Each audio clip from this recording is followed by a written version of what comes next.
ஒருவரை பற்றி பேச வருகிறார், ஒருடைய குறையை சொல்கிறார், ஒருடைய மானத்தை அவர் இப்படி செய்தார், அப்படி செய்தார், அந்த நிமிடத்தில் செய்தார், அவர் அப்படிப்பட்டவர் இப்படிப்பட்டவர் என்று ஒருவரிடத்திலே ஒருவரை பற்றி பேச வருகிறார்.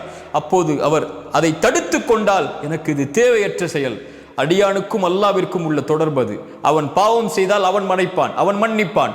அவன் மறைத்திருக்கிறான், நீ வெளிப்படுத்த வருகிறாய், என்னை விட்டு விலகிவிடு என்று அவரை தடுத்து கொண்டால் அல்லாஹ் என்ன செய்வான்? அல்லாஹ் நரகத்திலிருந்து இவருடைய முகத்தை அல்லாஹ் தடுத்துக் கொள்வான் என்று அல்லாஹுடைய தூதர் ஸல்லல்லாஹு அலைஹி வஸல்லம் சொன்னார்கள். நீளமான விவரிக்கக்கூடிய நிகழ்வுகள் அதெல்லாம். ஆனால் அல்லாஹ் ரப்புல் ஆலமீன் ஒருவரை நேசிக்கிறான். அவர் யார்? பிறர் செய்யக்கூடிய பாவங்களை மறைக்கக்கூடியவரை.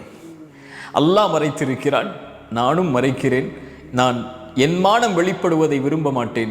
அதுபோல் பிறருடைய மானத்தை ஒரு காலம் என் உயிர் உள்ளவரை என் நாவுகள் வெளிப்படுத்தாது என்ற உறுதியோடு, கண்ணியத்தோடு, மானத்தோடு, அல்லாஹ் கொடுத்த வீரத்தோடு வாழக்கூடியவர்களை அல்லாஹ் ரப்புல் ஆலமீன் நேசிக்கிறான்.